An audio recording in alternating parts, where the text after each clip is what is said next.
night school. You keep me talking. I'll find the time just to retrace my thoughts. I can rewrite, say, boss clap me style. What am I to do? Say, boss clap me style. What am I to do? Say,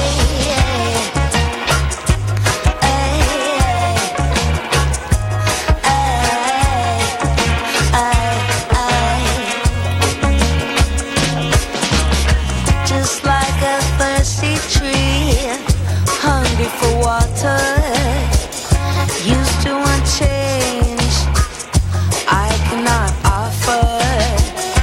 I like a lotus child, easy and free. Is there some water?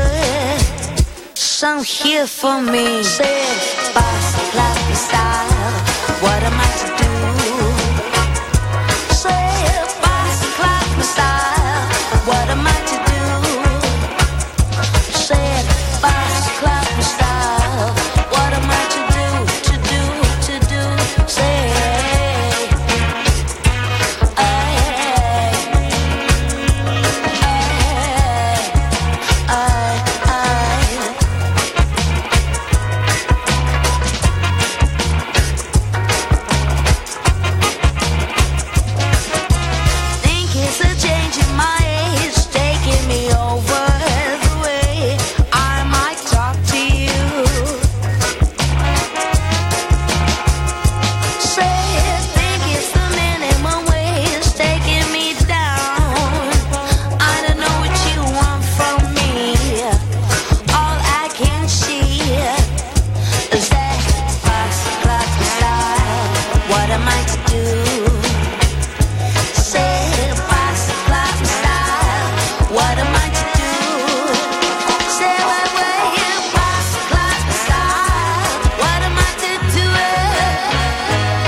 that club we saw on the net. We try to distance ourselves from our lovers and our friends, yet we should be one and tell tales of how our hectic nights end. No, you're not you and underdressed, no, cause you've no image. You'd like to stick with what's just current, maybe to blend in. I know you've aspirations to one day just not fit in and find yourself and what you offer from deep within. I'm sure you've heard those people tell you to be yourself, but it's not money, it's experience and time spent well that will mold you, grab hold of you in search of yourself. It's cool to fail and then prevail, cause only your time will tell. The average smoke miss breakfast gets so restless. Drink, don't think of all the cool and unique traits that maybe aren't yet seen to make you more than what you want to be or what you think. I'm here to tell you that you're capable of anything. Oh, so wonderful.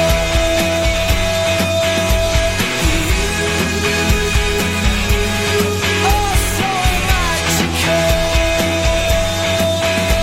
I can't help but think that you are all that you should be. Thinking, wouldn't it just be easy to be you and only?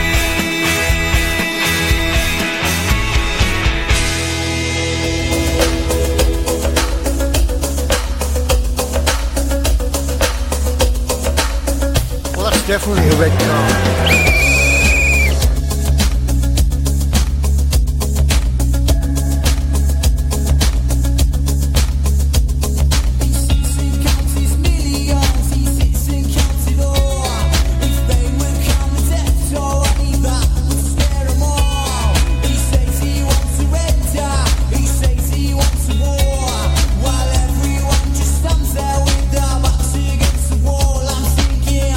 Down, down,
go through life, it's a long, long road. There'll be joys and sorrows too. We are the lads from the Tilton. We'll support you till the end of the day. We're so happy following the blues. We love you, what more can we say? Birmingham City, down at St Andrews, we are all supporters of our team. We chant a super blues, ringing all around.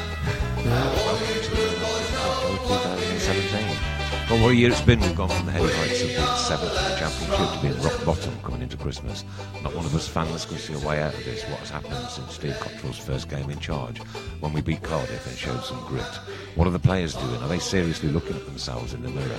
This is Birmingham City, the second city, our team, our hopes, our dreams, and they're all being dashed week after week. Seriously, how do you justify your fat wages at the end of the month for your nice cars and good lifestyle? We've got people in the studio tonight who are working miracles for Helping Birmingham's Homeless charity, for people living on the streets of Birmingham. And you lot, you can't even string two passes together on a football field. Take a very long, hard look at yourselves in the mirror tonight, because you're a disgrace to our badge. That goes for previous managers and our faceless owners. 4,000 turn up away Fulham. One of our supporters didn't come home. That's what it means to us fans. We stick together, and we have got more teamwork going on from our homes and our terraces than any of you lot have shown all year. Hang your heads with shame, because you're all failing us every single week. Let me come and bring a few others with me. We'll do your team talk for you. A lot of you need kicking into touch. Don't blame me. I'm just a voice of this show. But once this has gone public, I hope somebody's got the common sense to play it to you, and you seriously take on board just how the supporters of Birmingham City are feeling. Up next, a resurgent Sunderland. You are destroying our Christmas, and worst of all, the dirty dingles and them across the expressway are going to enjoy theirs. Merry Christmas, Birmingham City. Sort it out. We're so happy following the blues. We love you, what more can we say? We are the lads from the Tilton. We'll support you till the end of the day. We're so happy following the blues. We love you, what more can we say? We are the lads from the Tilton. And I meant every single last word of it, to be perfectly honest with you. Every last word. You're not mic'd up, but I can still... Oh, it's my laptop that's got a bit of a delay on it. There you go. I'll just turn that off. Won't be a second, guys. Boom. Gone. Right. Okay, yeah. Welcome to the opening notes there, and I'm sure I sentiment exactly what everybody else is thinking and feeling. And welcome to you, Mr. Fun. Thank you. I did that bit for you, mate. I did that bit for you today. Really, really enjoyed that, yeah. And we've also got to welcome ex-friend of the show, still friend of the show, good old one-eyed Baz, he's back in again, and Matty P from Helping Birmingham's Children's Homeless, Helping Birmingham's Homeless. Doing some great work out there, especially in this vicious, horrible weather that we've out at the moment, mate.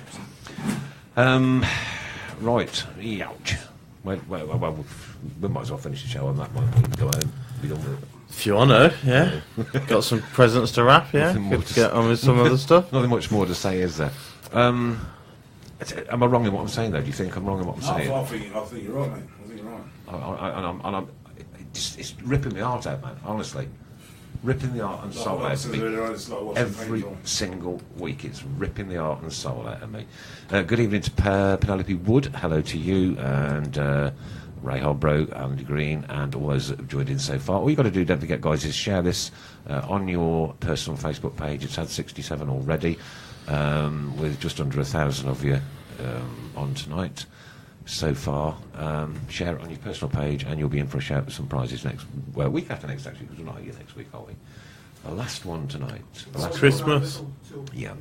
And also, if you have a look on the Tilton Talk page itself, there's a jar of sweets there.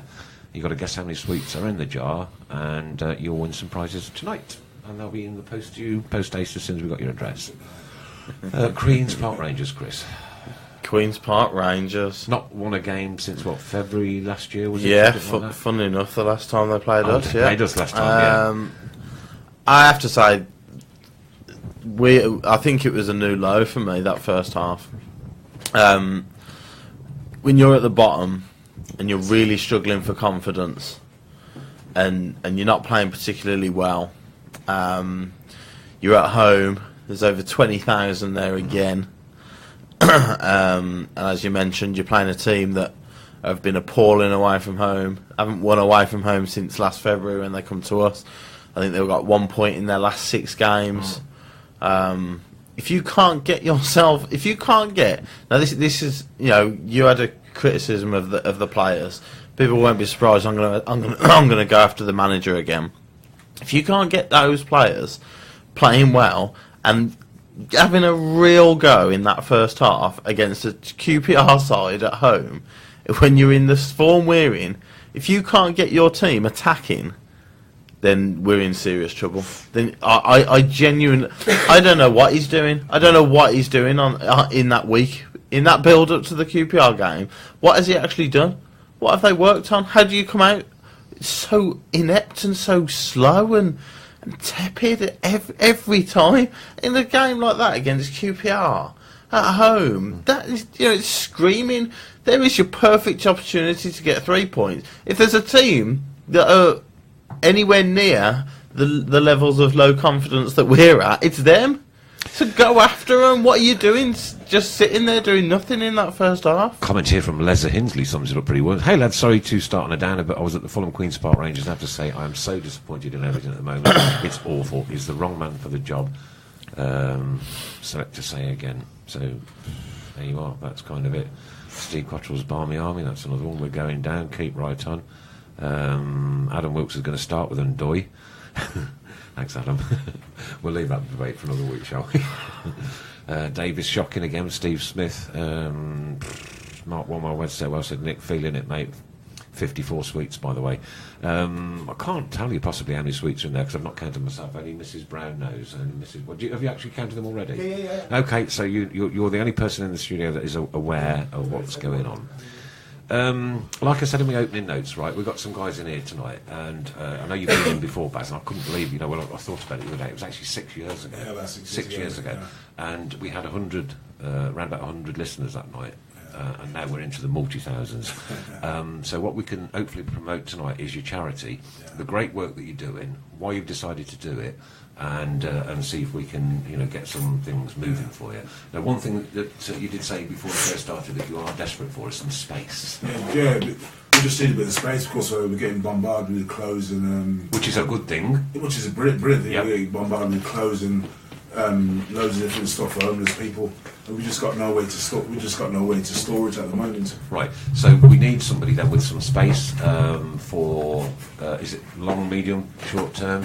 Short all over the winter. Yeah. But if we could get it longer than that and then keep this going, you know, and then continue the good work that you're doing, that would be absolutely amazing. So if there's anybody out there with any space, please get in touch with the show. Get in touch with either me, Baz, Chris Pugh, Matty P, Chris Brown, the show, any way you possibly can. This is probably the most fundamental bit of the charity now that is required. Yeah, especially at this time of year as well. So somewhere quite close to city centre. Yeah, please. So if people keep donating to us, we'll keep doing it. Right. That's it. So, you know, if you're not using an old shop, anything that, you know, can be manned, looked after, maintained and cared for. Garage unit. You know, somebody out there must have some space tonight. Okay, so that's the biggest thing that we're after. Right, the next thing that you're really after is clothing, toiletries. Especially toiletries for male and female or whatever. Anything that comes will come in handy that people need. Right. We'll have it off here. Deodorant, soaps. Yeah, deodorant. All sorts of stuff like that. Toothpaste. Yeah, we'll have everything. Yeah, take a lot and distribute it. And you know what? It broke me the other day because I came into town a week last Wednesday to the German market. And you know where you park your car in on the market car park. Yeah. There's always a lad, at the bottom then steps there all day long, and I'm thinking, it's freezing. It's so easy to get into that cycle of becoming forgotten almost. Yeah. And what a horrible society we live in. 2 world wars. Everything else we fought for. You know, like I said earlier on, it can happen to anybody. It's I know that, and there's another person in here that also knows that, and you know that to do this and to pick this up, is just brilliant. I'm absolutely thrilled and over the moon with what you're doing, mate. Really good stuff, cracking stuff. Don't forget, guys, can you keep your eyes on the shout box a bit? Yeah. Obviously, if somebody comes up with some space tonight, that would be absolutely amazing. That would put everything back into perspective that Birmingham City have not done this season, wouldn't it? Right. Matty, what do you do with the charity? Get a bit closer to your mic, mate. Well, I've been here for about a year and a half now, and I spoke to Baz and Tracy. I noticed out what they was doing. So I spoke to them, keep up the good work, and I think Baz said, you'd have to come along with us one of the days now, Pope. So I said, all right, fair enough then. So I spoke to my mate Adam, who helps us, and we attended, dropped some clothes out, and ever since, still doing it. So, you know, it's good what we do, but the credit has to go to other people who are giving us donations, you know what I mean? So we're not out to get like a name for ourselves. We just, you know what I mean? There is no name when you're doing something like that. No, we're not like a registered charity. Immaterial. I wouldn't care if he was Prince Harry, to be fair. Yeah. You know, I'm not there to start taking pictures with homeless people. No. If they ask me for a picture, I'll have a picture taken with them, but me personally, myself, I ain't going to take in pictures and stick them up on Facebook. Yeah. What's that going to prove? Nothing at all. No. It's destructive, actually. Yeah. Paul Gill, the board. Where was it? He just made one a minute ago about food and Aldi. Right. Sorry, Robert Doyle. Yeah. What about food, Baz? Apparently, Christmas Eve, 4 p.m. Aldi are giving food away. Yes. So I heard that's fair play to them. You've been in touch. I think the wife's been in touch. Yeah. Cracking. There you go. Okay. So Wayne Day has suggested using the football ground. Yeah. Whatever. Yeah, I know, but. I think you meant they need to use the football ground to play proper football for us. I think you meant all of it.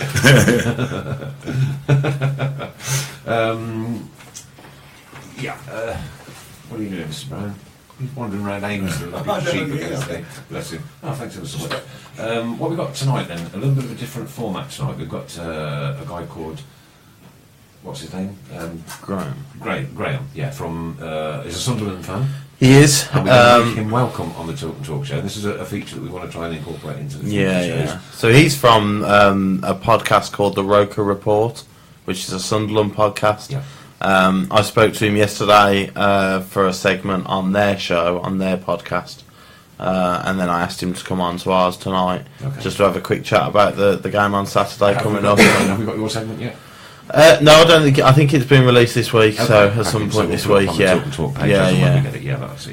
But he's going to come on and just have a quick chat to us about Sunderland. Chatting to him last night, he's Steve Cottrell was at Sunderland as number 2 under Howard Wilkinson, so he's got experience of Steve Cottrell as well. And speaking to him last night, a lot of the things that I was saying about how Blues fans are feeling at the moment. Sunderland have gone through it as well over the last few years, and he was saying that a lot of the stuff that we're feeling is very similar to what they've gone through as well. So, okay, what we're going to do with the competition? We're going to start the competition at exactly 8 o'clock, and we're going to run it until 8:15. That is it. Okay, and then you can guess how many sweets are in the jar at between 8 and 8:15. So Brownie can keep his eye on what's going on. He knows exactly how many it is. The first one to get it correct, he will call a stop to it. Yeah. I'll go. And so that's going to be about exactly. I'll go. Yeah. All right. Okay. So exactly at 8 o'clock till 8:15, and you can have as many goes as you want. It's just going to be stupid, isn't it? It's going to be crazy. Minutes for about 15 minutes. Yeah. I got a message, Kevin Kelly. Nick, can your guests enlighten us on the true numbers of homeless and rough sleepers in Birmingham? The authorities say it's less than 20 on the articles that followed the death last year. Well, I've probably met at least 20, so I managed to bump into every single one. Or the best thing I can say is come down and see for yourself. Sometimes there's like 50, 60, 70, 80 big line of homeless people out there on a Tuesday, lining up. All I can say is you have to just come down and see for yourself. The council say, there's only 20, there's 30, there's double, treble that amount of people. The council ought to play down the numbers. Well, of course, obviously they don't want a bad picture, do they? It's like I said that we've got a homeless drop tomorrow night, so why can't one of the actual main, the big ones from the council come down and say what are we doing to see actually, there's an issue there, instead of just going, there's an issue there, because it's their city as well. Absolutely, yeah. Do the council get involved with anything that you do at all? Nope. No. Nothing at all, no. No communication with them or anything. No. Do they have like a homelessness department? To tell the truth, I haven't got a Scooby-Doo. Right. The wife will know more than that. Okay, no worries. I'm just, yeah. trying to get in my head and see how it's all set up. They advertise a lot of not charities, but that's all they do, like on Twitter or Facebook. You know what I mean? They'll put it out there, but I'm thinking, what are you doing yourselves? Yeah. You're not actually going out there doing anything. Well, they advertise your work, or No, not our work. No. Okay. I can't remember the actual. What was it now? The church, the boarding, St Martin's, there's something there. Right, yeah. They've got food or blankets. Yeah. The best thing about it, the guys that we actually work alongside the Midland Langer, they're just unbelievable. Yeah. They're out 7 days a week, 365 days of the year. Really? Feeding homeless people all over the country. Paul Gill says, my mother and sister are part of the group on a Tuesday and Friday that feed the homeless. There are over 200 in there some nights. Yeah. Wow. Mrs. Brown, check your messages. Okie dokie, thanks for that, Dennis. Well, it's supposed to be a jovial time of the year, but it's obviously not going to be for those people who are stuck out there. Christmas is just going to be like any other day. Apart from there's going to be no pedestrians around. Yeah. So it's just deja vu. But it's one just passed away last night as well. Really? Oh, that's at the ballroom. I saw that earlier. Just shouldn't be happening, you know what I mean? It's 2017. Come on, people out there, we need some space. There should be more done. I need some space. Yeah. We want space tonight. That's what we want. Okay, we want something somewhere, a lock-up somewhere where these guys can put the food, the supplies in that they're getting in, and they'll be able to do the job an awful lot better. You're doing it out the back of a van at the minute, aren't you? Yeah. Well, we've got stuff. Don't get me wrong. What you're doing is brilliant, right? Yeah. But if to get some space tonight would be an absolute achievement. Yes, Can I butt in? Yeah. We've just got our first space that's come up. Ta-da! It's only This is Birmingham City. Right now, I've got my goosebumps back again. That's the first time this season. It's only a small space, but if you want it, you can have it. It's 4 metres by 3, so it's not very big, but there you go. It's a start. We'll, we might get a few more in. Thank you very much. There you go. Anything can help. Okay, you'll be in touch. I take it with the owner of that space, then, and then we'll get after the show. We'll get you put in touch. So we've got 4 metres by 3, 4 by 3 so far. What else can we get tonight? Come on. There's a question here. Christopher Baller. He's put how many are homeless? And I think he's put some are beggars. So the work you do is there. Well, is there the well, on a Friday night, on a Tuesday, some of them you can tell they're homeless from the beggars. Yeah. A lot of them, there is quite a few of them just come for the free food. Yes, yeah. And there is a lot of them that are homeless. Yeah. You understand what I'm saying? Yeah, of course. Sometimes when the beggars come, we try and shift them away. There is that. Yeah, there awareness, is that. Yeah. You can tell some of them look smart. You can tell they've been out shopping. Yeah. They just stand there for free food. Right. We try and move them on. Yeah. You understand what I'm saying? Of course, yeah. And Ian Fontaine has just joined in. Sorry, Mr. Stark, what do you need the space for? We need the space so that we can store and distribute supplies and goods to the homeless people of Birmingham, my friend. That's what we need it for. Adam Wilkes, as someone who works in Brum City Centre, I always feel guilty when a homeless person asks for spare change. I decline partly because there's a stigma about most homeless being alcoholics or drug users. Baz, is it better to offer to buy them food instead? Well, me personally, I'm exactly the same, mate. I'll see an anonymous person. This is an honest show, I isn't will it? not give them my money. Right. I worked hard for my money. I don't want to give you my money to take my money to buy a drink or drugs with it. If you want food, I'll take you into McDonald's and I'll buy you £10 worth of food if you want £10 worth of food. But I'm not giving you my hard-earned cash. There you go. So I think, Adam, you've had a very good answer there. Yeah. Very good answer. Right, okay. Nick and Chris, I previously worked at BCC and always found that the organisation most lacking in sympathy and listened to more to traders and business than announced the homeless were unsightly, blight and disgraceful. There we go. City Council for you. The sweep under the carpet, that's all they ever do. Well, I think it looks bad on. It looks bad on them. If they admit the real numbers, it looks bad on them. But with Birmingham City, they're trying to say it looks bad for the city. Yeah. You got tourists coming into the city and the people. Every city's the same. I went to Liverpool on my brother's stag do, and it was the same there. To do something about it properly, once and for all, to get these people off the streets and somewhere to live. It's a question I since I knew you guys were coming in. Somebody I know was homeless for a while. Then they got a space at the YMCA, and they moved into accommodation now. But they were saying a lot of there is an issue because there is a lot of homeless people out there. But she was saying there is hostel. Every hostel you go to, there will always be a room per night. There is no hostel is fully booked every night. So a question from me is there how can I put? Is there if you're out on the street, there's more chance that you're going to get something rather than if you go to the hostel for the night, you've got that room for a night, but you're not going to get anything. You know what? I'll tell you. Is there anything in that? Probably some of them don't even want to go into an hostel. They'd rather just stay on the street. Right. You understand what I'm saying? Yeah. Some great calls. Is it more dangerous to possibly? Well, I think it's more dangerous off the street because a lot of these homeless people, they get bullied on the streets, Right. and you can see for yourself when I've known homeless people camping under a bridge or something like that, and someone's come over and urinated on his clothes and things like that. I saw set one. his clothes alight. Yeah, I saw one set a tent on fire. They bully each other as well. Homeless on homeless, I've been down there on a than Tuesday night, and I've given a homeless guy something, and someone else just come up to him and took it off him. Right. Yeah. It's kind of dog eat dog, isn't it? Yeah, it's dog eats dog will. The desperate, and you know what I mean. So Yeah. Paul O'Doherty, guys, hearing how many homeless people there is, and yet Birmingham City Council are chasing to host a major athletics event. Surely the money for that should go to the homeless, right? 100% agree with that. And everybody's saying what a fair point you made about the money. Fair point, good call, great call, Baz. Well said, Baz. And then Paul Gill, why can't the council offer use the Xmas market stores to store food in? They only get used. They only get stored somewhere empty for 10 months of the year. That's good. And going back even to the stalls, the German market stalls that around. You could, in the day, it's not as busy as I'm sure on the night.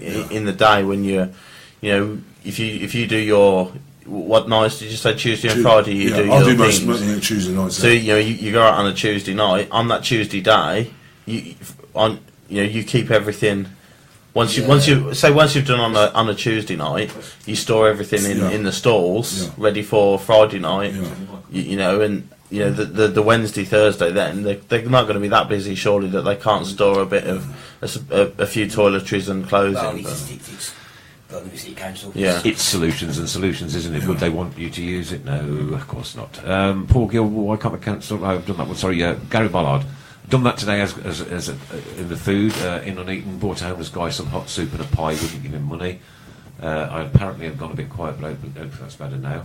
How about the space just before the away end, the car park, and that's never open? It's actually a building you want, isn't it? Not rather just an outdoor. Building or a lock-up or lock-up. Even a little garage or something. Something makes it look secure. Secure and dry.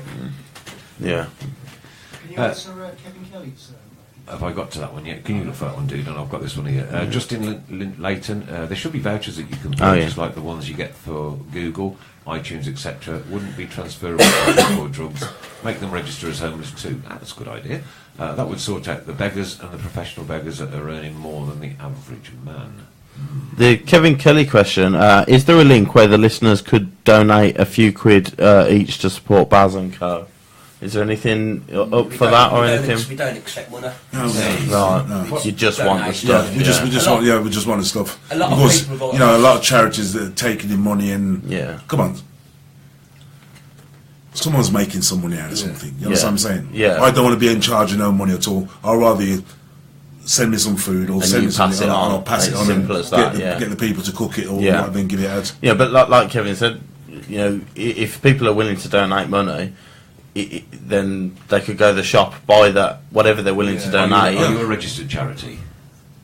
No, we're not a registered charity. Right, okay, no, so that's not a what registered Yeah, charity. exactly. You have to Yeah. be, staff need to go into account. That's why we don't, Yeah. you know, we don't want to handle Give no us- money. give us- Regulations give us and what everything. you've got. Just give me some In food, Hard clothes, hard Yeah. bedding, hard toiletries, Yeah. right, and you'll make sure that Yeah. they get to where Socks. they need to get to. Yeah. Hats, footwear, whatever. Yeah.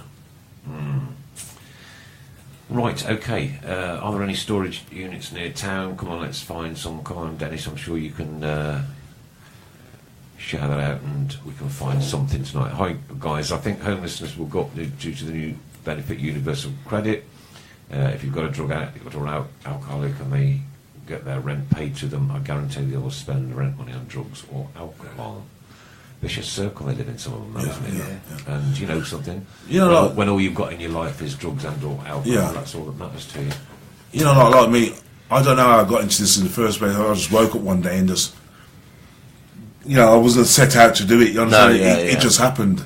You know what I mean? I was walking through town once and I seen an homeless guy, and I had a brand new pair of bloody boots someone I bought from America, Timberland boots, and to look at him, I thought, oh dear, what can I do? Yeah. And I had a pair of spare trainers in the car anyway, so I went back to the car, got my trainers and gave him my boots when I had on. You know what I mean? And it all started from there. Listen to this one, right? Elaine Wastony. Sorry, I've left my glasses at home tonight. Struggling a bit. You're giving them your hard-earned money through food. I feel I've earned my money, but I have still spent that hard-earned money buying a homeless person and their dog both food and drink. What we need is a house that will give these people an address and social money to start them off on the right track, not just leave them there. It's okay to look after people coming into our country and give them a home. Why not look after our homeless? Keep right on. That's where the government comes into it again. You understand what I'm saying? Yeah, man, yeah. You know, like, say for instance, last week, we had Romanian people coming up. Yeah. They just come up for the food, they come up for the clothes, and you see them jump on the next bus. You know, you got refugees coming to the country. They're giving them houses, they're giving them this, they're giving that. You know, they haven't put nothing into the system, but they're getting out of the system already. There's guys here who fought in Afghanistan, fought in Iran, and they fought for the country, and they ain't getting nothing out of it. There's a lot of money what gets sent abroad as well. I'm thinking to myself, you know, when I say all the immigrants coming in, they look to get a house. I'm thinking, you know, the best thing to do is help our own first. Help other people, yeah. Say for instance, Birmingham Council have got 20 houses, and there's 15 homeless people on Birmingham streets. Put those 15 into them houses. That's 5 houses left. Then offer them to people who want to come into the country. But obviously, you say things like that, you get people who racist. You think, well, you know, you're not racist. But don't you think the immigration policy ought to be that you can't come into the country unless you've got a place to live and a sponsor, like they do in Australia? You know, Well, that's like that in a lot of places. That's the situation in Belgium and lots of other places as well. You've basically got 3 months, and if you're not like I said, contributing within 3 months, this is what then making you're out. United Kingdom united, isn't it? By letting anyone in the country. You know, I'm not against people coming in and trying to make a better course you can't. better Yeah, life of for course you themselves. can't. You know what I'm saying? But some of them just coming to scrounge off the system. John Chocolate, by the way. Oh, God, my guys are. I knew you wouldn't be able to resist. You know, a lot of them come in just to scrounge off the system. Like I said before, they haven't put nothing into the system, but they come in the country and they're taking out the system. At the moment, right, where can people send stuff to? Just contact the Facebook page. And the Facebook page is called Helping the Birmingham Homeless. Helping the Birmingham Homeless. Homeless. Yeah. Now, what we want is a lot of bits on that page tonight. But okay? at the moment, we're not taking anything until after the New Year. Because Right, okay. we've got a homeless doctor manor, obviously because Christmas coming up, but we're back out January, so any time from January the 5th. But they could send you messages and collect and, Yeah, and gather the we stuff can up arrange ready. a pick-up, Yeah. we'll be collecting And stuff. all of you people out there who get links for Christmas that don't want it, we know where it could go. Yeah. You know, those unwanted gifts. Yeah. Huh? What do you get? Socks? I didn't need any. Yeah, Give them to Baz, give them to Matty P. Anything will come in handy. of course it will. Anything. Yeah. But anything practical. Yeah, anything practical, yeah. Yeah. Well, Elaine's answered that exactly my point. It's not racism, but we do need to look after our homeless first, and homes that are left, we can help others wanting a better life. Do we, by any chance, know how many spare homes there are in and around the centre of Birmingham? No idea. Because I dare say there's an awful lot that are boarded up and this, that and the other, that, you know, that landlords just don't bother with, one thing or another. I don't know. Perhaps there's a. You know, like I said, sorry, earlier on, this the people that we work alongside with, the Migden and Langer, they've got people into houses and got people into sheltered accommodation and all that. So you know what I mean? They're doing a brilliant job. Mm. Oh, well, it's Christmas, by the way. You can can of beer there if you want one. You're very welcome. Or a can of non-alcoholic. No. Non-alcoholic. Unless you've got a brandy and coke there. Brandy and coke. Got a brandy and coke. I have got a present for the guys. Okay, there we go. This is from us. Some it's a big bag of chocolates and stuff. Oh, that'll be good for tomorrow. Thank you very much. Thank you very much. There you go. Right, okay, so you want nothing now till after the New Year, but please join the Facebook page tonight. It's Helping the Birmingham Homeless, right? Twitter one's what's the Twitter one? @_ HT. Yeah. Again, I'm sure if you search we're Helping right the on the Birmingham page. Homeless We're right on the page, Twitter, Emily. you'll be able to Right find on it somewhere. right on the page, Emily, yeah. And if you follow our Twitter at Tilton Talk Show, we've mentioned you on the last couple of tweets. Please give generously, and anything will help. Right, it's exactly 8 o'clock. You've got 15 minutes to guess how many sweets are in that jar there, this jar here, between now and 15:15. If somebody gets that right, they win a Keep Right On hat. God, they're starting. Do they not win the sweets? Don't they win the sweets? I'll say about Do they not 75. win the sweets? No. Yeah. I'll say 75. 75? No. Slightly less. No. You only get one guess, that's it. That'll do for me. You better keep your eye on this board here now, because it's going mental. Kevin Kelly, just quickly, has put Baz, and you've probably answered this with the Facebook page. Could you let us know where we can send or bring donations to? I think Kevin's point is if they're happy to come to you. We've got a winner already. There you go. Boom. Sorry, we have to interrupt. Yeah. Already? Bloody hell. That was a waste of time. Penelope Wood. Oh my God, I could deliver it on the way home. Penelope Wood. How many? 89. 89 sweets in the jar. Penelope Wood, well done you. You've won yourself a Keep Right On hat. Well done, Penelope. Yeah, right. Okay, cracking back on. Yeah, so if they want to bring donations to you, if they're happy to come to you guys, where would they come? To be honest, it's best. This is a problem without a lockup or with people dropping off for the night, what we find, when we got the van, we're sorting stuff out. Yeah. When people drop stuff off, the fact we've got no room to work with. Yeah. I mean, we can understand that people can eat some clothes, but we can't say no. But it's better if you've got what's in your van already. We can arrange to pick up, or maybe they can come to us. Yeah. But on the actual nights, it's too much for. Just like for instance, we had a lady and a daughter turn up last week, and they came with about 15 bags, but the back of the van was completely chock-a-block already. Yeah. But we've managed to put these 15 bags in, and we couldn't get to sort anything out properly because all these bags were in the way. Yeah. So if you don't, we will come out and collect ourselves. If you can find this storage space, it gives you that extra added possibility, doesn't it? Yeah. Okay, what time's that Roker phone in, Chris? 8:30. Cracking. Okay, brilliant. Right. Right, we'll go back on to Birmingham City for a few minutes and get ourselves utterly and thoroughly depressed. But before we do it, it's actually Christmas week, isn't it? It's Christmas. I believe so. There's a bit of Christmas going on here. There you go. Oh, Chris, there you go. Very Merry Christmas to you. There's one for Gabby. How's Gabby? One for Dennis. I was hoping Dennis would be here tonight because I know she was. I actually bought Dennis for Christmas last year some red hot chilies, like one of the hottest chili sauces you can get, and he did use it, and unfortunately for him it had a very bad effect on him the following morning. I'm sure you can all imagine what I'm talking about. I did buy Dennis a little gift this year, and in his absence what I'm going to do is unwrap it for him, and there's a few people guessing 89 sweets, Chris. Yeah, too late. And Stephen Mark. Dennis's gift this year is some Feel the Burn anti-chili wipes. There you go. Dennis has specially for you, Dennis. I hope you enjoy your Feel the Burn anti-chili wipes. They actually smell quite nice as well. I'm not smelling them. Yes, you are. No, I refuse. No fun. There you go. And sorry. Baz, someone's asking, are they closed for all ages, or is it a certain age that you're looking for? Adult Adult clothes, yeah. Male and female. Okay. Male and No, female. fantastic. Are you on camera tonight, Mrs. Brown? You are. I'm not. aren't you? I am, yes, There yeah. you go. There's your Christmas gift 2017. Okay, thank you very much. Can I open it now, or should Yes, I have it please do. later? Yes, Oh, please. Don't okay. wait for All right. the for the festivities of Christmas to go on. A bit of, I know it sounds silly, a bit of dog food as well. If you anything. Oh, yeah. If Dry dog food Dry dog food would be better than tinned, obviously, because the packet, they do the packet ones, Yes. the wet food, the Yeah. packet, or something like that. That Yeah. would be very handy Dog as well. biscuits, you know, the So a lot of chews. these Yeah, it's good. homeless people, they've always They've got a most of dog, them have yeah. always got a Yeah, dog. yeah, yeah. Yeah. So, Fantastic. Okay, good stuff. Okay. Do that then. I'll open this in 2 seconds. Oh, go on then. Do it now. Do it now while you're on.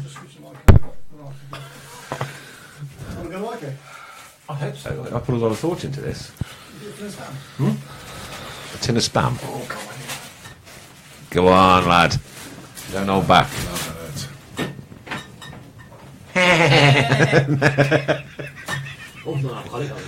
Yeah, because he's obviously called Mrs. Brown. You get a tin of Mrs. Brown's biscuits. And Aren't I looking forward to this? I know I got your small gift last year, but there's your Christmas What gift a joy. from me Thank and you. Sharon this year. That's Merry Christmas, wonderful. Chris.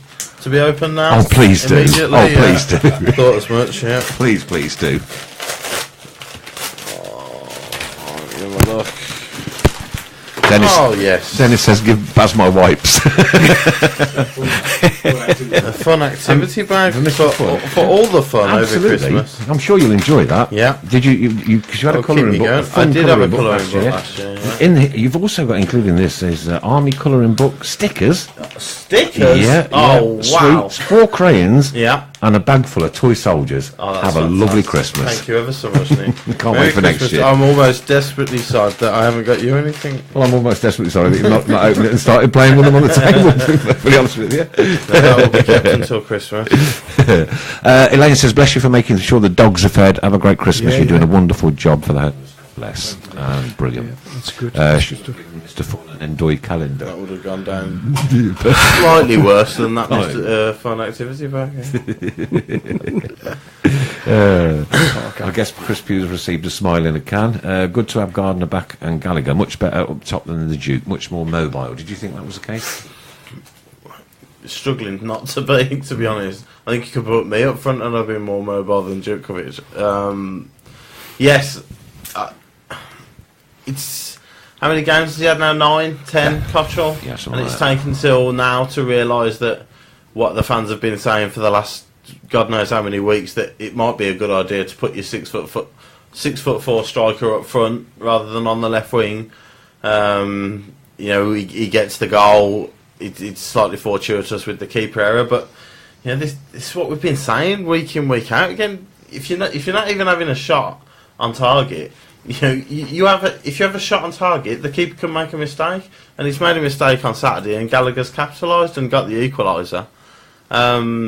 You know, it's just that. yeah, come on. How often do they get a shot on target? Not very often. That's the point. You know, how desperately miserable that you finally get a shot on target and a mistake happens and you get your goal from it. So you look back and you think, all these games where we have, you know, the Wolves game where we didn't even have a shot on target, couldn't even test the keeper, you know, and the Fulham game, I think there was one shot on target. Obviously the penalty is another story, but just generally the whole intensity, the whole tempo is so slow and so tepid that you're not even creating these chances to give the opportunity, the opposition, the chance to make a mistake, to let you get back into it.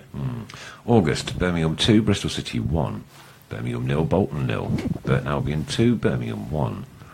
Birmingham 0, Reading 2. Well, this is going to be fun, this is. You're doing it all. September. Norwich 1, Birmingham 0. Leeds 2, Birmingham 0. Birmingham 1, Preston 3. Derby 1, Birmingham 1. I should have that job on the BBC. You say you've got the voice. You have. I tell you.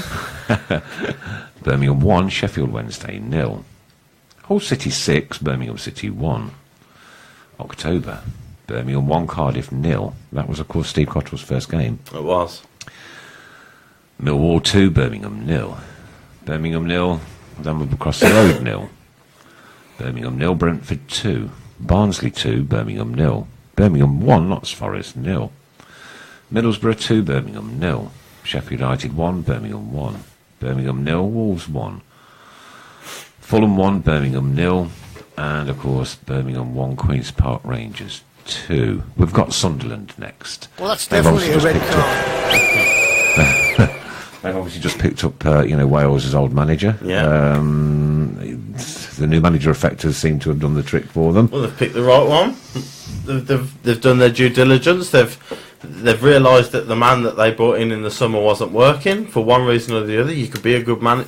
I don't think Simon Grayson's a particularly bad manager, but sometimes it just doesn't work out at the club for you. It wasn't working out. They've made the change and they've been brave enough to, they've backed themselves. They've gone out and got an international manager who did wonders with Wales last year, and you can see the turnaround. And I think they won their first home game in nearly a year last weekend. Like Queen's Park Rangers, really. Away games, But it's that and that uplift. There has been no uplift, zero uplift under Cottrell. We're getting worse. Every game that goes by, you think this is dire. But at least we can't be any worse next week, and it is. And there isn't that uplift. Okay, 8:10. Could I have your predictions for the Sunderland game, please? Oh, do you have to? You look really happy tonight. Struggling to get a shot on target. Poor defensively. Set pieces poor. 2-0 Sunderland. 2-0 Sunderland. Baz. 1-0 Blues. Hey. No, didn't say that. I know that one. 1-1. 1-1. Well, Sunderland are on a roll, aren't they? A roll of one. I'll go for 3-0 Sunderland. Go for 0-1 to Sunderland. I can't see where our next point's ever going to come from at the minute. No. Unless, But I'll do. Especially away from home, like I said, 4,500 went to Fulham and saw us just muster nothing again. Listen to this, right? 2-0 Sunderland, 2-0 Sunderland. Sunderland 1, Blues 0. Lose 2-0. Sunderland 2, Blues 0. 3-1 Sunderland. Somebody wants to know what your team talk would be like in a minute. I'll come on to that. 3-0. Yeah. 1-1. That's optimism. Might have to get the dump button. 3-0 Sunderland. Lose 2-0. Worst team for years. They're a joke. And Doy hat-trick on a glorious return against Sunderland. Oh, Peter Taylor, love it. 0-0. 0-2 loss. Uplift, more like a downdraft. Don't matter who's in charge. We're still rubbish. Ref will win. Team talk. What team talk would you give it before a game? Let's say Sunderland game. We're away at Sunderland. You're the manager, right? This is before the game. This is 3 minutes before the game. This is you're sending your team out. Team talk. Off you go. I'll get the bleep ready. I couldn't say it on here, mate. I couldn't say it on here. I'll be effing Jeffrey. You couldn't cut them out and just say. I think my wife will have a go if I stop working. Yeah. She's always telling me for swearing, so. Somebody's even gone on 8-0 Sunderland. Get Tony Pulis in ASAP. Now, that's been all over social media over the last few days. I bet that Tony Pulis in, but it's not going to happen, is it? It's not going to happen. We're stuck with Steve Cottrell. You can't trust anything on social media until it's announced by the club. And, everything's hearsay. I don't know how they can stick with him. I honestly don't. I don't. Say we lose. If everybody's prediction, well, apart from Baz, if everybody else's prediction is right, and we get beat at Sunderland, I don't know how they give that man any money to spend in January. How they have the confidence in him to get the player. But you see, he's got three different. He has got 3 different managers to squads in there, though. I don't care. So is Chris Coleman. Chris Coleman's got David Moyes' players. Yeah. Simon Grayson's players. He's every manager. No manager, unless you're Guardiola at Man City. Everybody else is getting sacked within a year. So every manager that comes in now is dealing with other teams' players. I'm not buying it. I'm not having the. It's so difficult for Blues because we've got all these different players. So has everybody. Right. And everybody. That's a good place. Well, all bloody individual players, aren't they? But Yeah, yeah. so that's then the manager's role to get them as a team. Exactly. Wolves, Kenny Jackett was there a year and a half ago. Then Lambert was there for a year. The manager they've got now has got players that he brought in, Lambert brought in, and Kenny Jackett brought in. Nobody's saying, "Oh, it's tough for Wolves, isn't it?" Because they've got to blend all these players in. Amen to that, Mr. Fun. Keith McCarthy, there you go. Well, you know what? At the end of the day, I'm not a footballer. I've got 2 left feet. Yeah, me too. £1,000 a week, man. I'll play my heart out. Yeah. And that's what it's about. Oh, just give me the badge. Just give me the The shirt. best defender you've ever seen. Just give me the shirt. You know, I mean, I'm 56 on Christmas Day. I can't run, but you know, at least I'll stand there and look a little bit more effective than some of them. Should we We'll say? be defence, no one's getting past me. I don't think you're allowed to defend like that, though, Baz. I don't. Dave Moore, spot Mr. Fun. Problem is, cops don't know is best 11 and best formation. We've got to find it rather quickly. But again, Isn't that what you do on I training there? have no confidence that he has a plan. If anybody out there is happy to defend Cottrell and wants to tell me what his actual plan has been from day one, apart from lump it up to Jutkovic and hope something bounces off him, because that's all I've seen. He's been slightly. The only thing he's been unlucky with is the injury to Adams. Adams. Well, Vassell wasn't Vassell before Cottrell come in, or oh no, it was Villa. That was Wasn't Villa, it? yeah. So slightly unlucky with Vassell and Adams, but Adams was keeping it for the first 6 games. Adams was the only one who'd score for him, and it takes all this time for Gallagher to play up front, and he gets his goal on his first start up front. We saw the clip after Fulham, where all the fans are asking the players questions, and Gallagher says, "I'd love to play up front." The only formation Cottrell knows is one up front. Don't matter what he does behind, we don't win a game while we persist with it. Adam Wilkes here says that I'm scared. I've agreed with Mr. Fun twice tonight. That's 2 more than normal. Your fan club's increasing. Must be Chris. But on this side of it, I feel sorry for him. Go on then. Seems a nice bloke, not the man for the job, Dan Kelly. Why would you feel so? The man's dragging your football club down. I don't care how nice he is. He has not warranted or earned the position as Birmingham City manager. He hasn't, and in the 9-10 games he's shown no tactical nous. And the one that's worried me the most, and Chris Iwelumo on the Football on 5 highlights programme, when Cottrell was appointed, he made this point to be fair to him, he made this point on day one.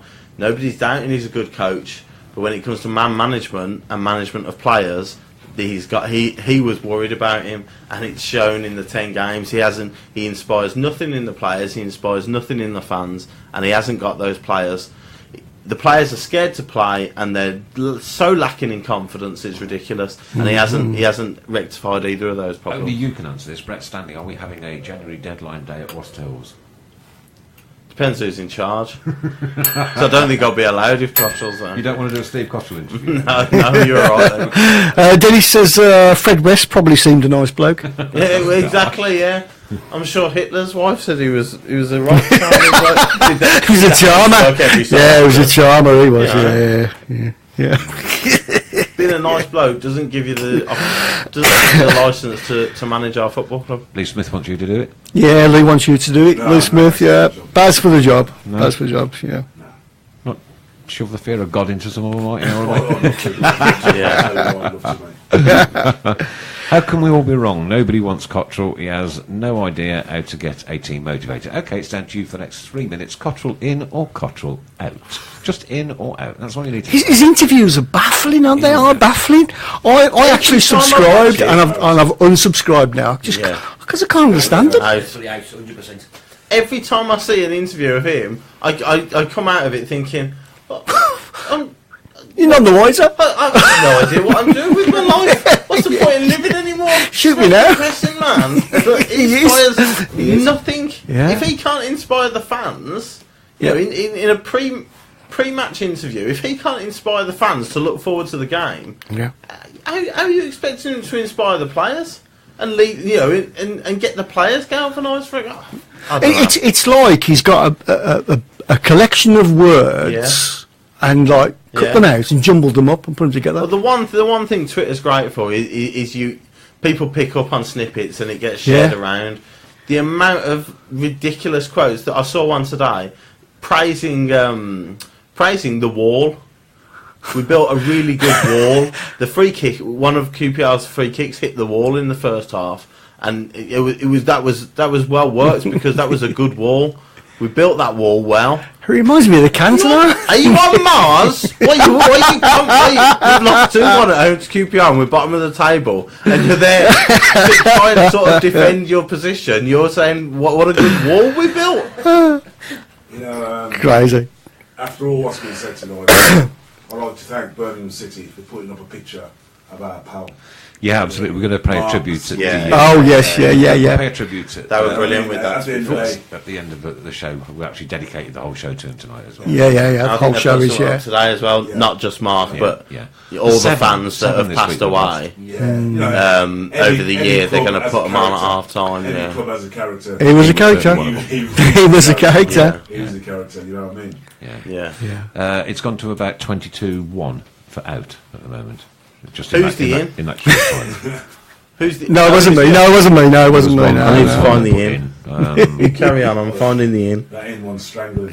Yeah. There's about. You better go out and visit yourself. But yeah, a very sad week, really. Awful. When you think, like 4,200 guys went down to Fulham, and Squids was always obviously on the bus. Yeah.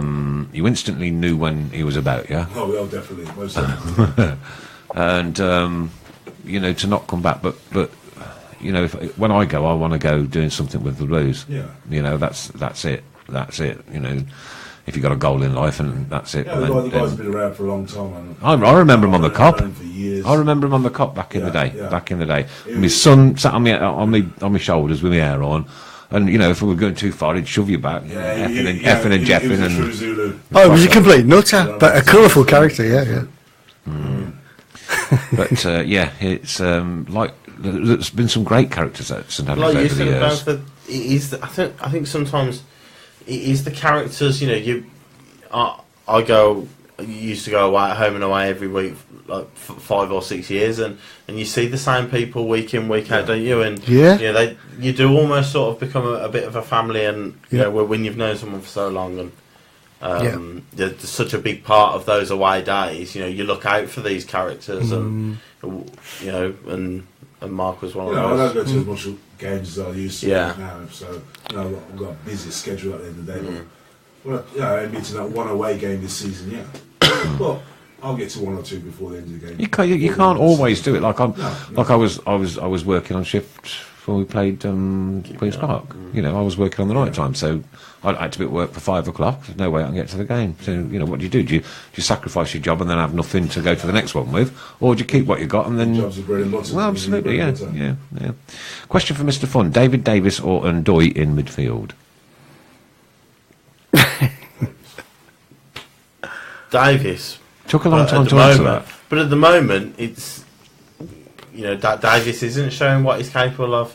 But knowing what we've seen before from Davis, and what I've seen this season from Ndoye, it's Davis. Welcome to Bick and Rob Newman. Just joined Bick. Congratulations on your award. Well done, you guys, for the Blues for All. Yeah. Oh, yeah. Absolutely. We've got to get these guys in after Christmas, Chris. Yeah. Yep. Okay. Definitely. Another one. David Dunn, we're Birmingham City. All we ask for when you put on a blue shirt is passion and guts, and give 100% to the cause. It starts with the manager. Time to change. Cottrell out. Rowett players out. Get Paul Robinson in until the end of the season. He's got some passion, and I'm sure he can motivate a team. Would you like to see that, Baz? Robbo. Yeah. Give him a bash. Yeah. Well, I think so.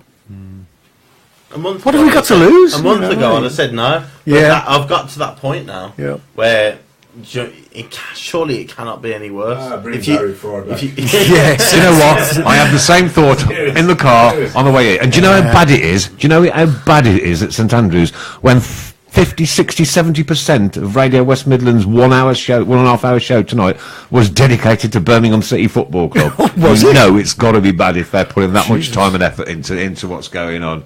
There wasn't one good word to be said, by the way. No. Are you talking about Radio Aston, are you? Yes. Yeah. Keeping right all the way from Punjab. Nice one, Bick. Saw your photograph over there earlier, mate. Have a great time over there and enjoy yourself. Get back safe and sound, mate, and we'll get this interview up and running as soon as we possibly can and get your word spread. Baz and Mr. Fun. A boxing match. How For long charity, I would it last? think he says. Oh, well. How long would it last? Well, the bell would go. And then you'd have to find The him. bell would go. I'd be out. So however long it takes for everybody to get me back in, and then for it to be ended, really. I don't know how long that'd take. I don't know what his fascination with Dennis is.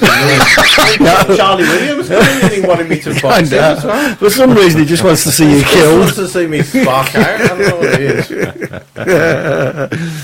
is. Seriously, there from Brett Stanley, who would be available and who would we want? Let's assume that the club make that decision. I can't see it, to be honest with you. I think they're going to give him the January window. That's my personal opinion, and I think we're just doomed. I mean, who is available? Anybody's available. Chris Coleman wasn't available, but Sunderland went and got him. You know, Michael O'Neill's at Northern Ireland, Martin O'Neill's at Republic of Ireland. I don't think Martin would leave. I think he's very comfortable doing that. Tony Pulis is available at the moment, out of work. Aitor Karanka's still out of work. You know, the names are endless. Alex McLeish is out of work. Would you have Alex McLeish back? Right, over Cottrell, yeah. I'd have McLeish back. Over Cottrell, absolutely. I'm not saying he's my first choice, but if Well, you could have that. I don't think he's gone to the scum. Come out to Blues now. He wouldn't have it. it's a crazy notion, isn't it? It is, yeah. And the one thing I would I was say. just taking the mickey out. This boxing match might start. I know, yeah. But the one thing I would. Hang on. The one thing I would say See how quick he at the end. in Baz's favour is that we lose the first two games under McLeish, And he would be he's hated. gone. He'd He's be gone hated. already. Yeah. You know, so there is that He was fear. doing a Yeah, brilliant job. Yeah. He was doing a good job. yeah, Well, he went to the scum. yeah. And you couldn't accept that? No. What about when Ron Saunders came over? Yeah, but what about it? You know, I mean, did you ever chant his name on the terraces? No. I'm going to myself. I'm just Birmingham City and that's it. Yeah. I don't chant no individual's name. Why does Cottrell not seem to want to play with wingers? Well, when he went to Sheffield, we went to Sheffield United and played three at the back. So we played with wing backs then. That wasn't great, but it wasn't terrible, and we got away with a point. But then he made the mistake of going exactly the same again for the Wolves game at home. Yeah. You know, which is a completely different game, and we were that didn't work at all. He is persistent with this 4-3-2-1. I don't think it's a terrible system per se, but the simple fact of the matter is that there's players there that if we got relegated, most of those players would go to other championship clubs. Mm-hmm. You are not getting the best out of a decent championship side. Here we go, some comments on the McLeish saga. Even though he went over to the dark side, I still reckon McLeish would steady this ship. Get McLeish back. Baz is out of work. Big Eck, yes. McLeish back tomorrow.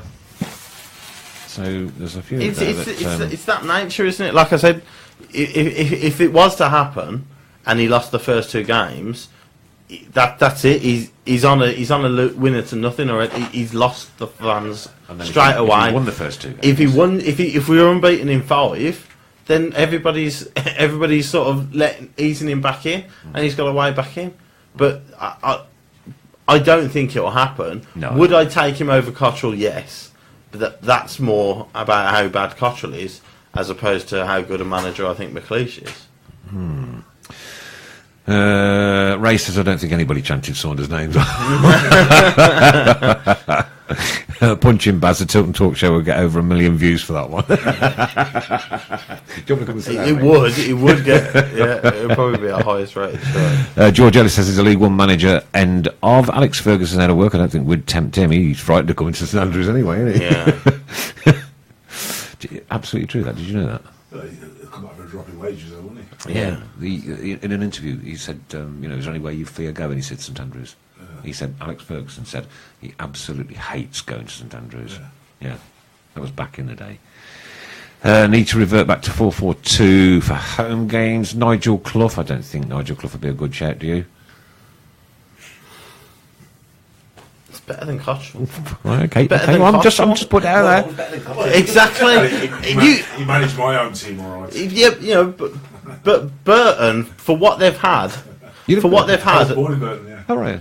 Over the last few years, to keep Burton in the Championship last season was a crazy feat. And if they're struggling again this year.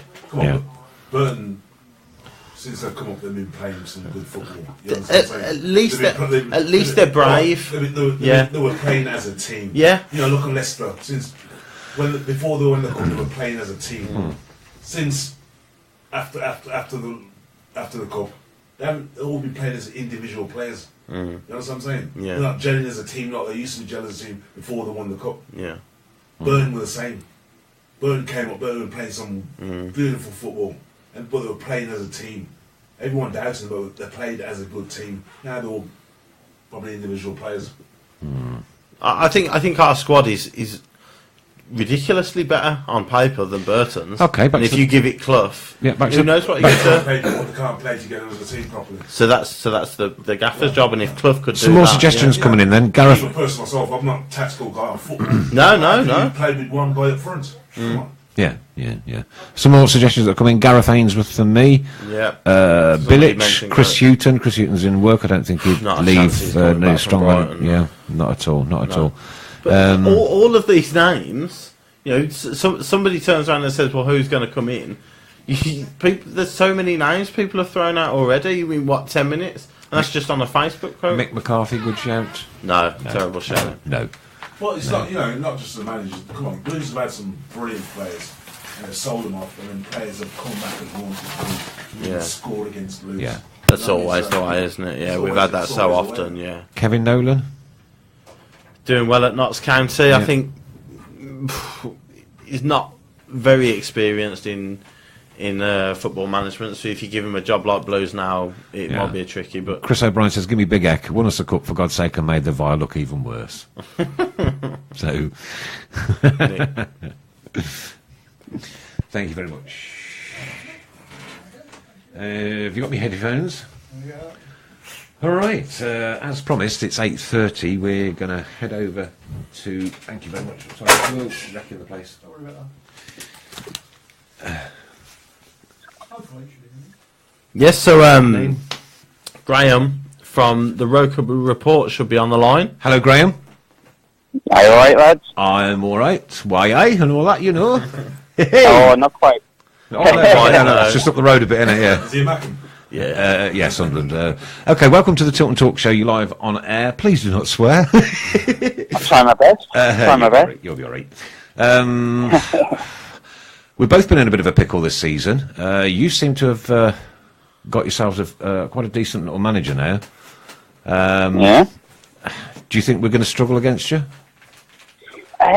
You can never be overly confident, I think, when it comes to Sunderland, but quietly confident, I think. Quietly confident. Well, I feel like we've turned the corner, but at the same time, it's only 5 games, and it will be a very Sunderland thing to lose on Saturday. But if I'm honest, I'm pretty confident. Well, we've just put like a mini poll out on our Facebook page, and the results came back around about 20-1 that we would lose. So our fans don't have any confidence at the minute. I mean, we're devoid of it.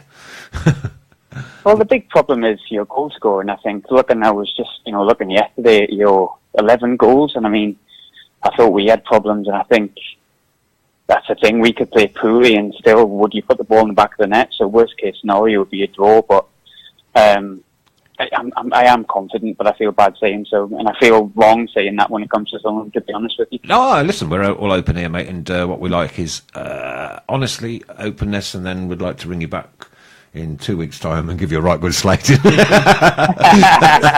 that's the way it goes, isn't it? That's why we're in it. Yeah.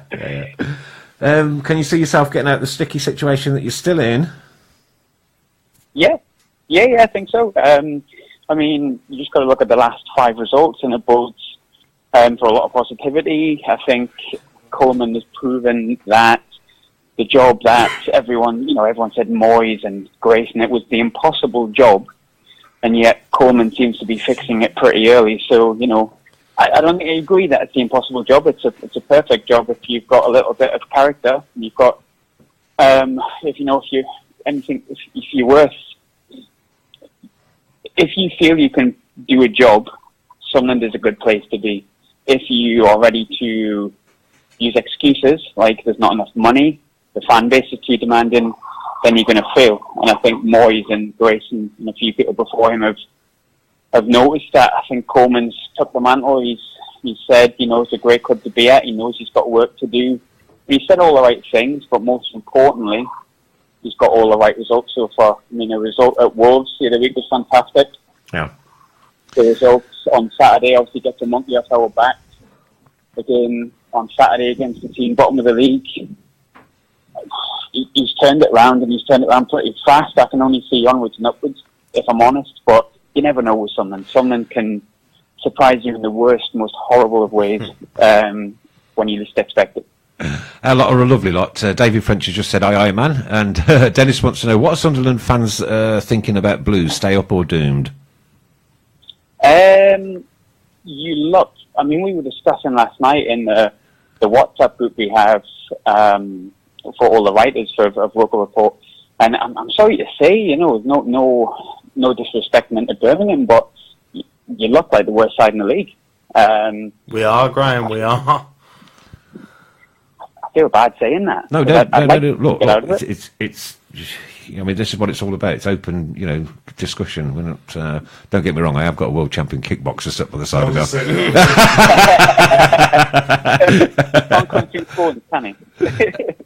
Adam Wilkes wants to know: can you ask how he rates your own board since Niall Quinn left? My thoughts on. Well, you said not the square, so I'll try my best. When it comes to our board, they got it right with the appointment of Coleman, but I think the mess that has... Swansea have just scored, by the way. ...has been to do with the board, Did you hear that, Grahame? Swansea have just scored. Who's just scored, sorry? Swansea. Oh, Swansea. Who's Swansea playing, actually? Whacking the pressure on the bag. They're away at Everton. Away at Everton? Not bad, but I do have a soft spot for Everton after the Bradley Lowry thing and Jordan Pickford last year, so hopefully Everton pull that back. No offence, Swansea fans. Yeah, so going back to your own board, are you quite positive with them now or not? They still need to go. I think, I don't know whether he's intentionally messed it up, as Ellis showed, but there's a lot of things that he did wrong. I mean, you've just got to look through some of the signings we've made over the past 5 years and the money we've spent. I mean, Stephen Fletcher, 12 million. Danny Grahame, 5 million. It's enough to give you a bit of a nosebleed. He's made mistakes, and I think he's accepted he's made those mistakes, and he wants to sell the club. I do think he's made the right appointment, and with the appointment that he's made, quite possibly he could turn us into quite an attractive prospect to sell on in the future. It has to work first, though, don't forget. It has to work first, though. Yeah. Of course. And there are no guarantees. It's football. We all know what it's like. I mean, we're Birmingham City supporters, for goodness sake.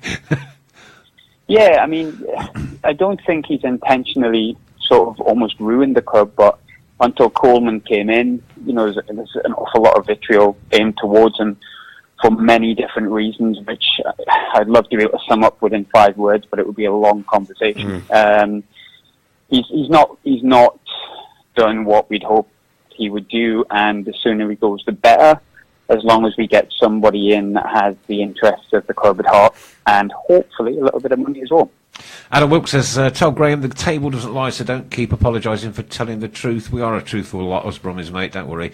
10 weeks ago, we thought there were 3 teams worse than us. It's hard to see that now from Ray. And going from what Sunderland went through, how would he say we need to change? From Dennis. I think, I pity an awful lot having Cottrell as manager. I think I was discussing it yesterday with Chris, and when it came to our change, it's been the mentality that's been brought in by the manager.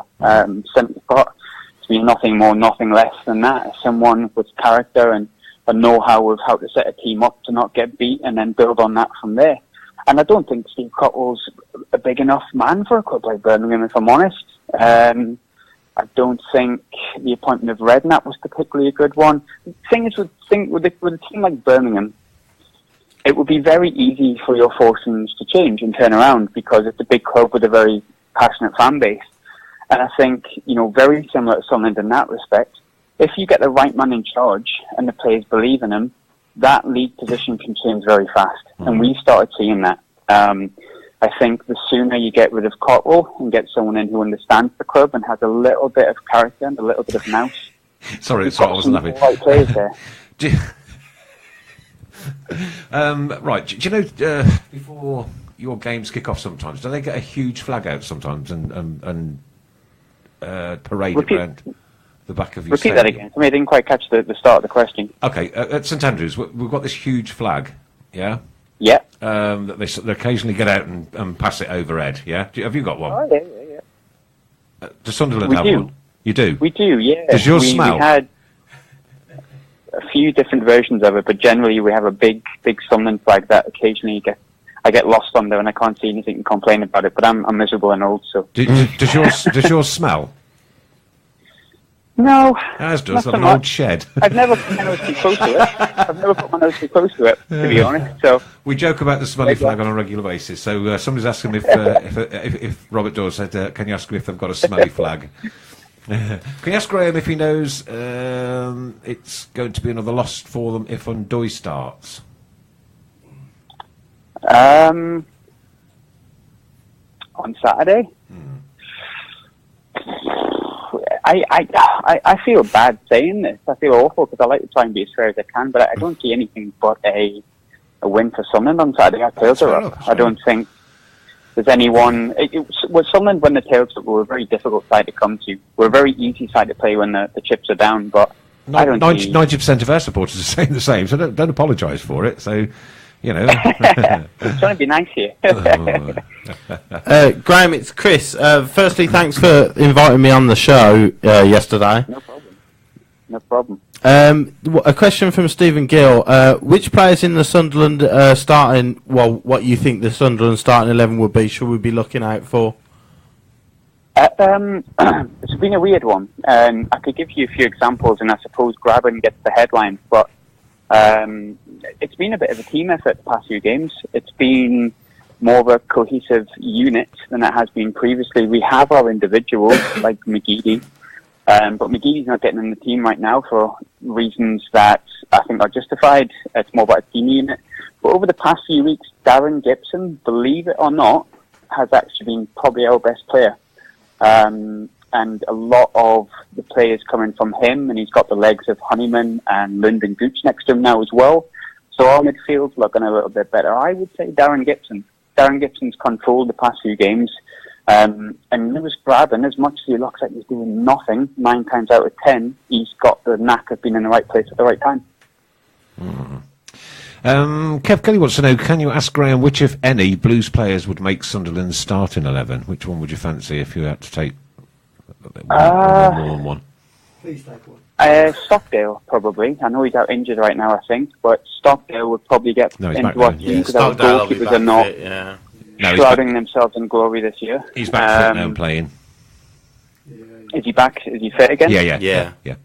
I would say probably Stockdale, because, Reuter has improved steadily, but there's still a little bit of a lack of confidence, and if anybody's seen the goals that we conceded against Millwall, you'll kind of understand why. And that's only a few weeks ago. Jason Steele, who was the other summer signing, is probably the worst goalkeeper I've ever seen in my life. Whereas Stockdale is probably up there, one of the best in the Championship. So yeah, I'd say Stockdale most definitely. And would Sunderland...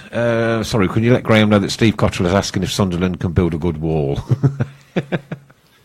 Say it again. Sorry, I didn't quite catch that. No problem. I've lost it, actually. Could you let Grahame know that Steve Cottrell is asking if Sunderland can build a good wall? Can we build a good wall? Yeah. Well, it depends. I would say yes at the moment. Coleman's got everything right, so I'm going to say yes, we can build a good wall. And what about Jota? Would you take him from Brentford? We've got him from Brentford, obviously. The boy up front? Yeah, probably. Obviously, I think the disappointment with him from Birmingham's perspective is you spent big money on a player that doesn't fit into your system. Yeah, $6 million. We try to play a little bit more along the floor since Coleman's came in, so potentially the boy's obviously got talent. You showed that at Brentford, so yeah, you'd probably fit, but Graven's putting the goals away, although he could potentially be on his way out in January. And we've got, aside from that, we've got James Vaughan, who's all right, and then we have two young boys. So yeah, I would take him. Yeah, no problem at all.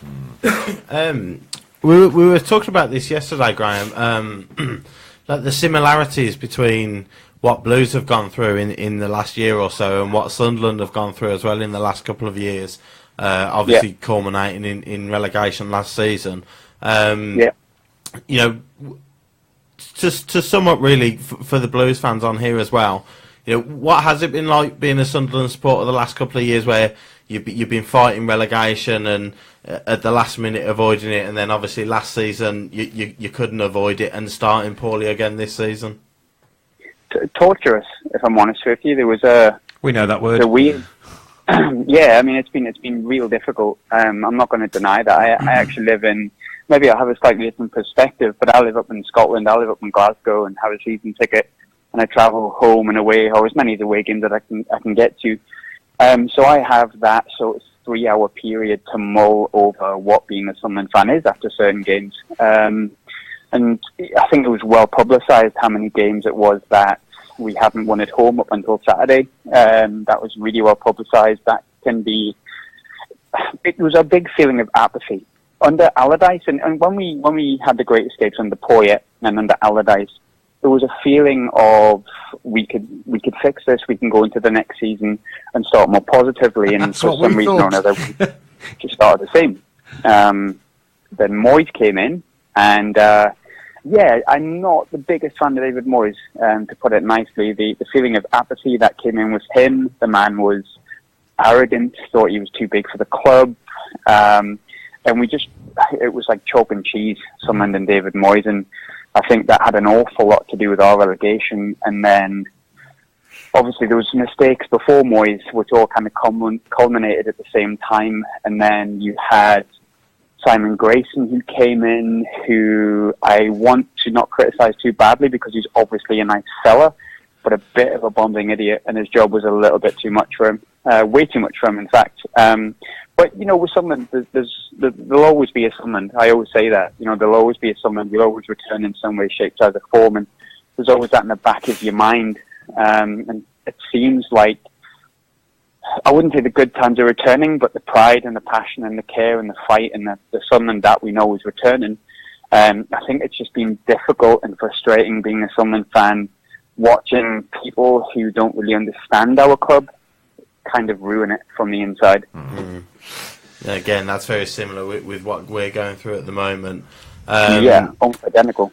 Yeah. One of our listeners, Robert Doyle, says, we need goals. Who in Sunderland will score an own goal for Blues on Saturday? That's how bad we've got. Well, probably John O'Shea's quite an expert at them. He hasn't done one for a while, but if anyone, John O'Shea. Our goalkeeper's a bit shaky, but he's kept 3 clean sheets in the past 5. That's the thing, he's kept 3 clean sheets in the past 5. I'm quietly confident, but at the same time, Sunderland could very much do with Sunderland and get beat 1-0 by an own goal on Saturday. That wouldn't be beyond the realms of possibility being a Sunderland fan. Everton 1, Swansea 1. Good. Just a message as well, like obviously last season was tough on the pitch as well, but off the pitch also. Dennis has put well done to Sunderland, their fans, the club, and Jermaine Defoe for the support for Bradley Lowry. What your thoughts are? What your memories on how that went last season with Bradley and the attention that he got? It was a very essence of, in my opinion, what Sunderland are as a football club. It's what I remember growing up. It was very family friendly, but at the same time passionate and fiercely passionate at that. And I think, the support we gave towards Brad was very similar to the support we give to the club, and he was very much one of us.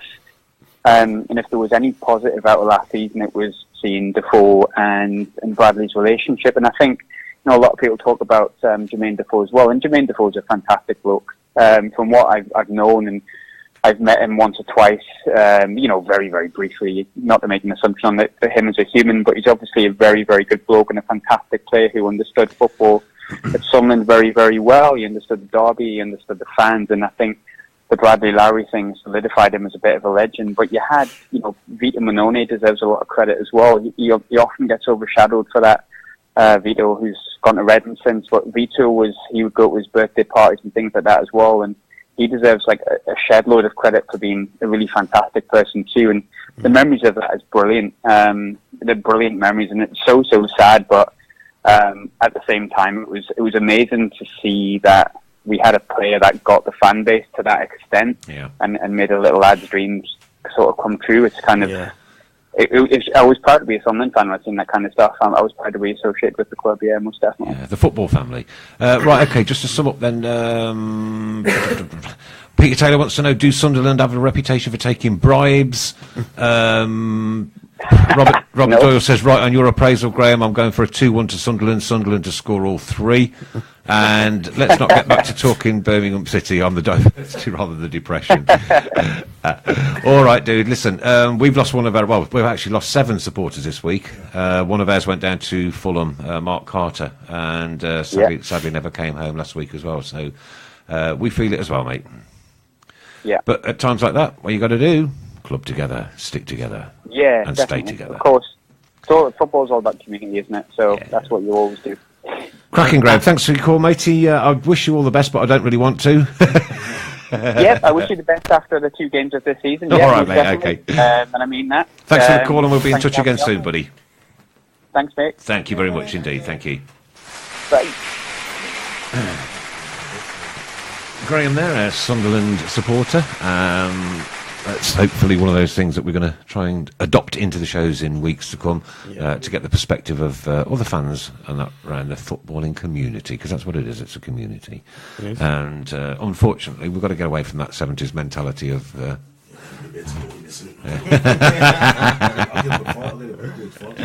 Competition winner for last week, Chris, please. Competition winner for last time round? Okay, sort it after this show. No problem. Right, somebody's trying to call you.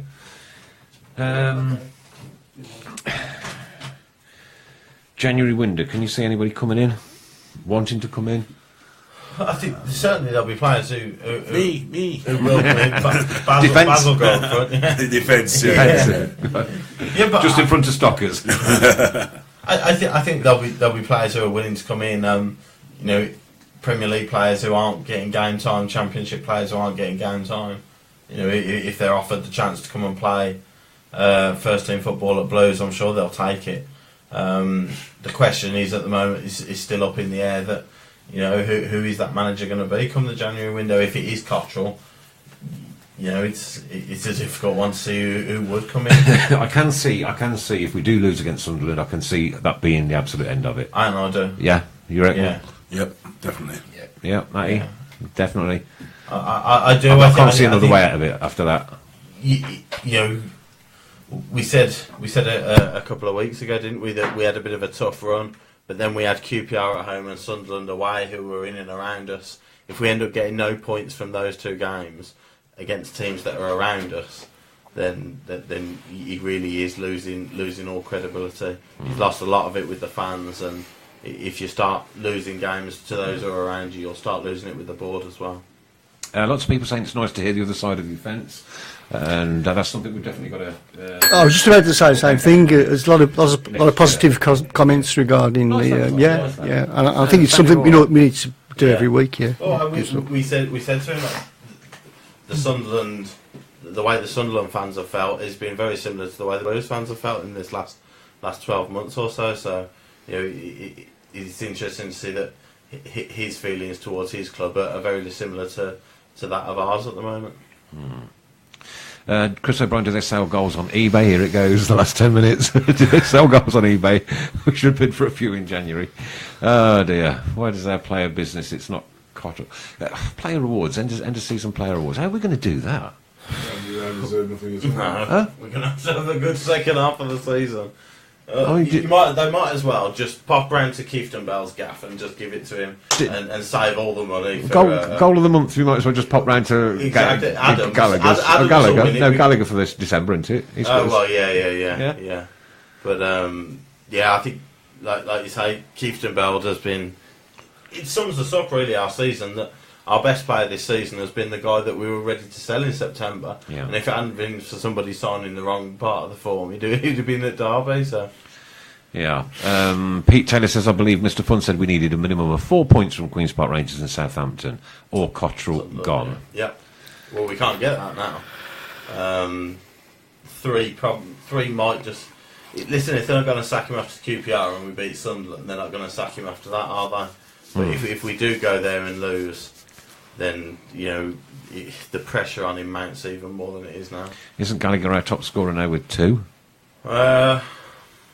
I think Adam's got 2, hasn't he? But yeah, he might. I think he might be. Yeah. Trying to think. Rudderless ship, bad set. Can't seem to work together.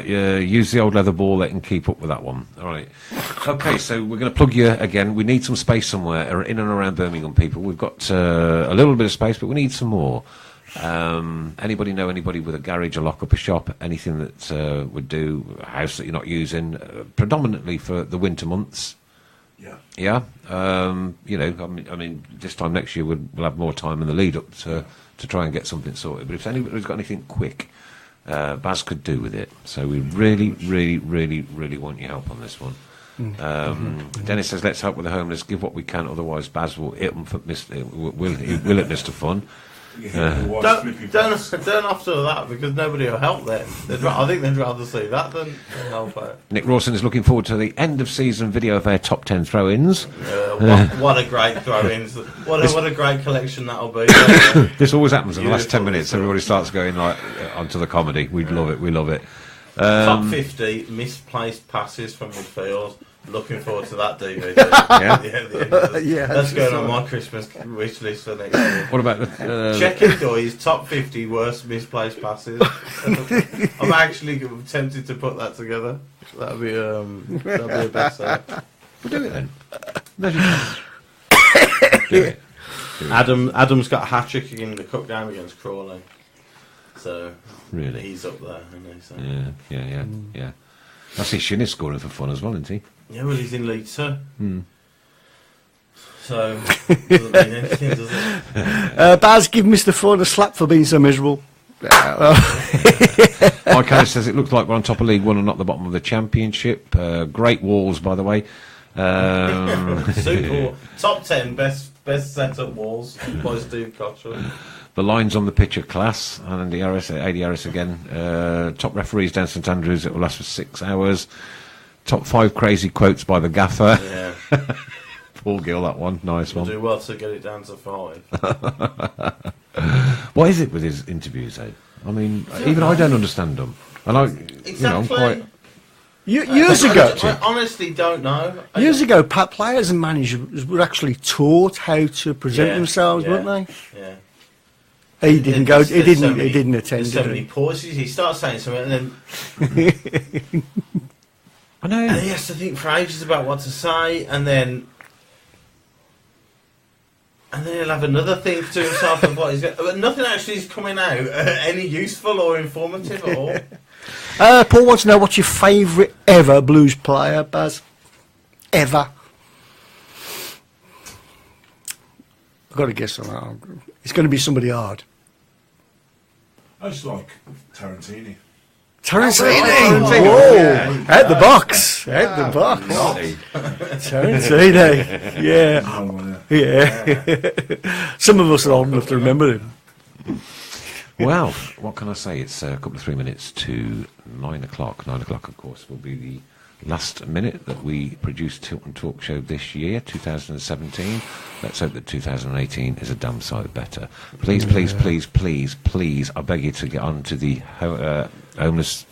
Helping the Birmingham Homeless Facebook page. Get your names registered on there. A big push in January. Let's see what we can do for these guys, because they are absolutely marvellous. They're doing a cracking job, and it ain't easy, I'm sure. Right? It ain't easy, you know, not only doing what you're doing, but also seeing the people and the conditions and that they're living in. So let's please, please, please do that. Tom Burgess, Matty, give us a wave. I'd just like to say Merry Christmas to each and every one of you. Bless you. And to you. Bless you. Too right, too right. Okay, well, as you know, this whole show was dedicated to the memory of Mark Squid Carter, one of our own, who sadly didn't come back from Fulham. What can you say apart from, I'm sure, the love of everybody connected with Birmingham City Football Club goes to your family, and what a bloke. What a bloke. What a bloke. Yeah. I'll just read you a little poem before I go. Go on then, yeah. A little personal poem. Okay, yeah. It was the night before Christmas, the tree all aglow.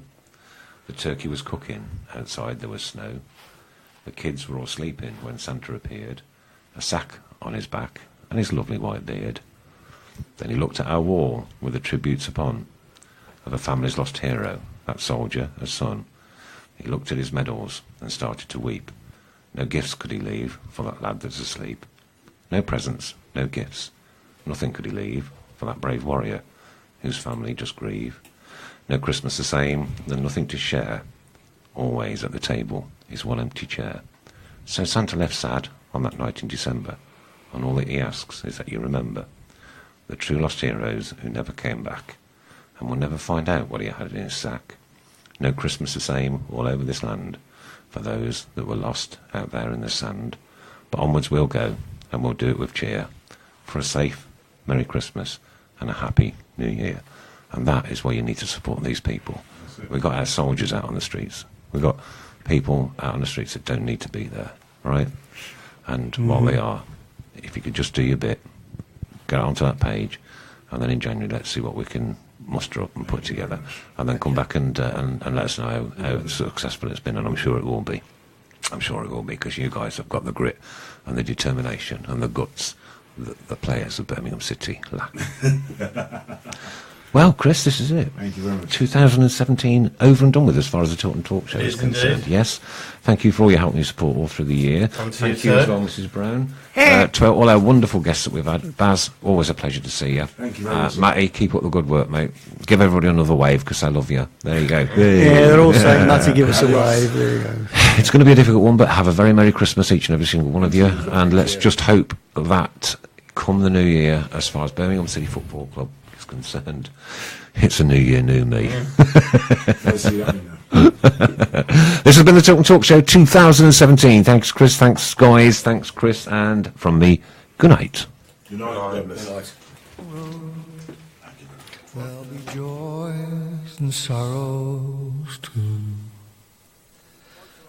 as we journey on.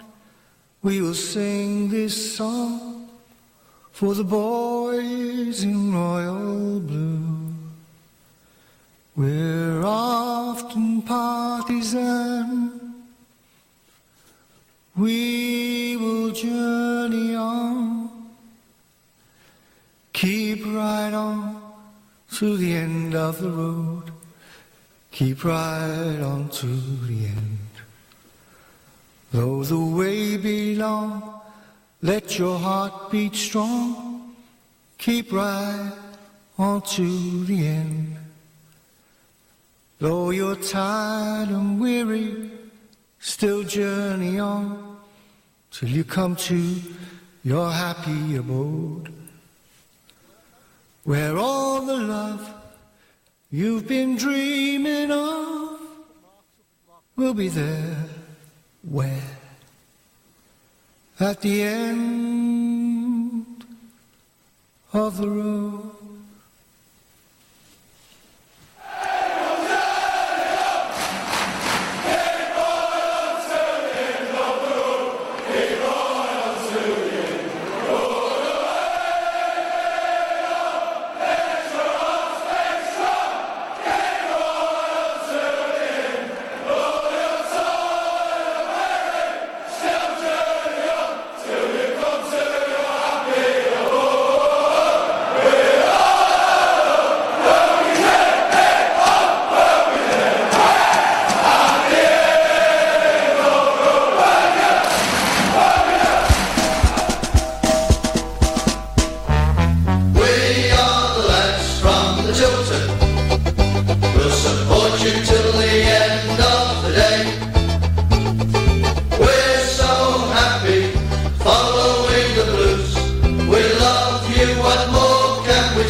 We'll support you till the end of the day.